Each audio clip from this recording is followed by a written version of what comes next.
Alors nous allons commencer la séance du mercredi 14 novembre, très importante puisque justement s'intéressant aux jeunes talents chirurgicaux et non pas au passéisme. Et je donne avant tout la parole à Jean-François Mercier, notre secrétaire annuel, pour la lecture du procès-verbal.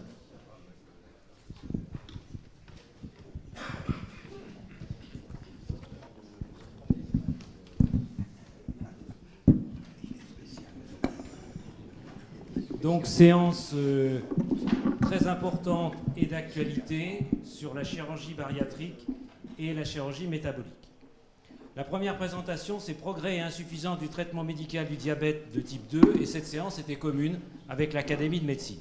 Donc Jacques Bringer nous a donné les éléments sur la diversification des traitements médicaux et du rapport efficacité-sécurité par rapport à l'insuffisance et aux limites du traitement médical. Et dans les intervenants, messieurs Pierre Godot et Jaffiot. La deuxième présentation était plus technique, plus chirurgicale, donc par François Patou de Lille, avec ses résultats inattendus de la chirurgie bariatrique dans les cas d'obésité sévère et l'amélioration spectaculaire concernant l'équilibre glycémique chez la majorité des patients. Avec comme membre de la discussion Madame Gardiola-Lemaître et le professeur Dreux.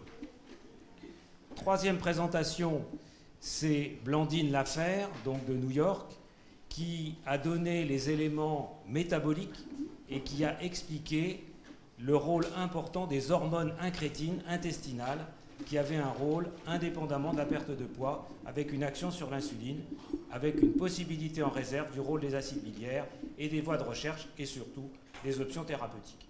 Dans la discussion, Madame Migron, François Patou et Madame Clément.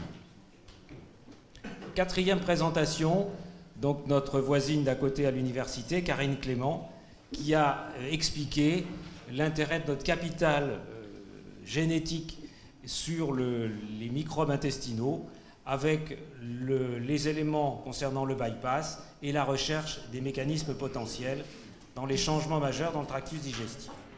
Et dans la discussion, Pierre Godot, professeur Malvy, Beaulieu, Parodi et Laffer.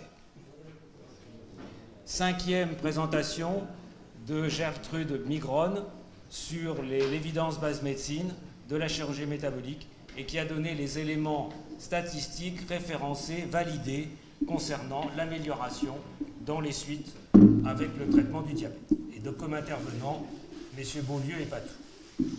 Sixième présentation concernant Claude Jaffiol de l'Académie de médecine de Montpellier sur les certitudes et incertitudes du traitement chirurgical du diabète avec les recommandations médicales. Et dans la discussion, les professeurs Beaulieu et Patou. Et comme cette séance était absolument d'actualité, je vous ai retrouvé deux éléments importants. C'est que nos amis canadiens ont créé récemment l'année dernière une chaire de recherche en chirurgie bariatrique et métabolique au Canada.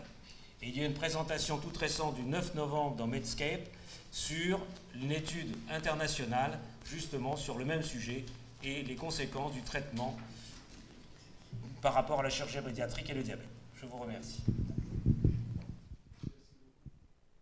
Peut-il prendre la parole ?